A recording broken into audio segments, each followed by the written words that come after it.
Hey everyone, and welcome to today's Explainer. I'm absolutely thrilled you're here because today we are unpacking the fascinating, kind of hidden mechanics of how plants survive, grow, and literally power our entire ecosystem. You know, when we look at a forest or a garden, or even just that little potted plant on your windowsill, it looks so incredibly peaceful. But beneath the surface and at a microscopic level, there is an absolute masterclass in biological engineering happening every single second. So today, we're looking at the rules of plant nutrition, and honestly, even more excitingly, the biological rebels that break those rules. But before we get into the heavy science, I want you to just think about this for a second. How do plants eat if they don't have mouths? I mean, every living creature needs fuel to survive, right? You and I can just go grab a snack from the fridge, but a tree is bolted to the ground. How does it consume the food it needs to generate energy? Well, the answer to that mystery is literally the foundation of all life on Earth. Okay, let's dive into this. Here is our mental roadmap for today.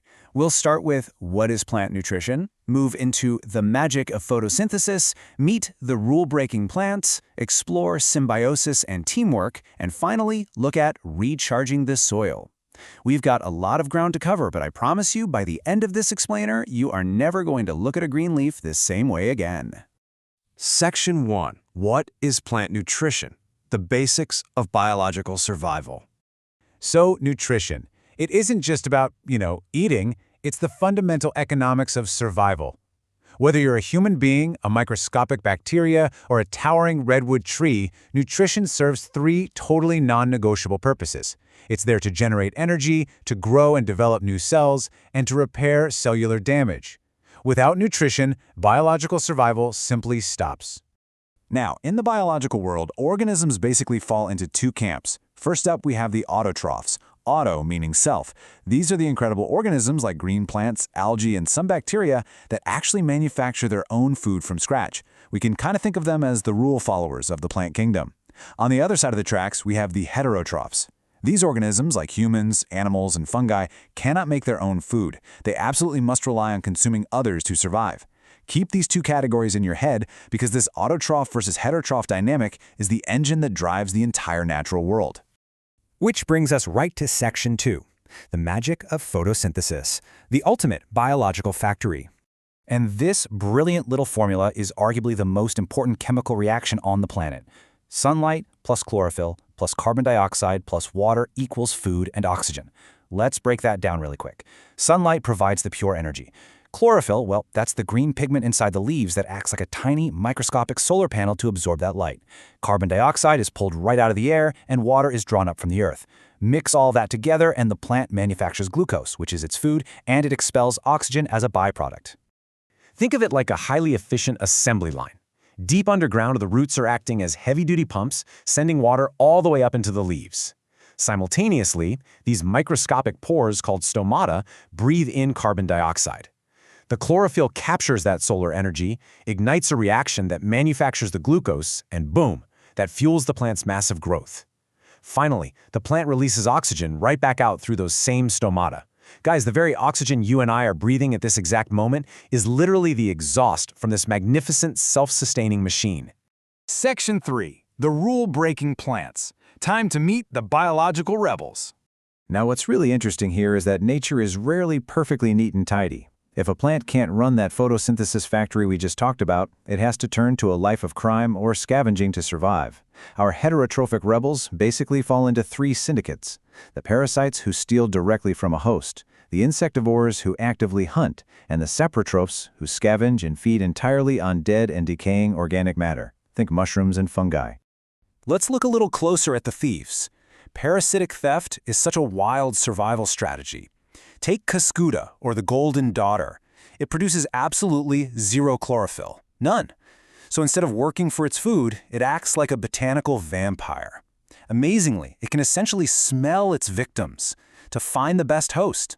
It wraps tightly around the healthy plant, pierces the stem, and just completely drains its pre-made nutrition. It bypasses the entire factory process and simply drinks the profits of another plant's hard work. No way, right? And then we have the hunters, the insectivorous plants like the pitcher plant, the Venus flytrap, and the sundew. To make up for living in soil that is severely lacking in nitrogen, They follow a ruthless sequence. First, they lure insects in with sweet nectar. Then, they trap them, sometimes in just a fraction of a second with snapping jaws or these incredibly slippery walls. And then they secrete powerful enzymes to digest their prey alive, absorbing that life-saving nitrogen directly into their system. It is pure predatory brilliance. Section 4. Symbiosis and teamwork. Perfect biological harmony. But hey, nature isn't just about stealing and hunting. Sometimes, survival requires cooperation. Symbiosis is basically the ultimate biological teamwork. It's a relationship where two completely different organisms live together and they both mutually benefit. In a world full of parasites taking advantage of hosts, this is a true win-win situation where nobody gets left behind. Take lichen, for example. It's this iconic partnership between algae and fungi. The algae runs the photosynthesis factory, while the fungi acts as a sponge for water and shelter. Or consider legumes and rhizobium bacteria.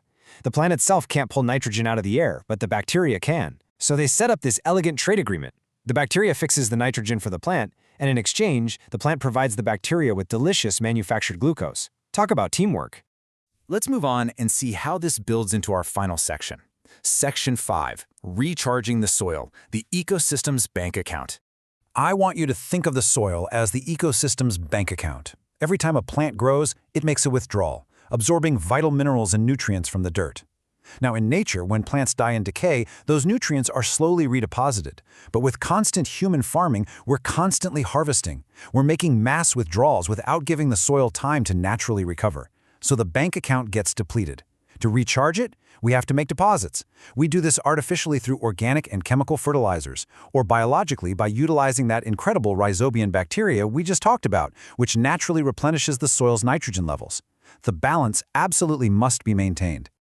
So, the crucial point is that everything we've covered locks into one massive, interconnected cycle. Let's do a quick 1-minute revision. Autotrophs fuel themselves using the incredible solar-powered factory of photosynthesis.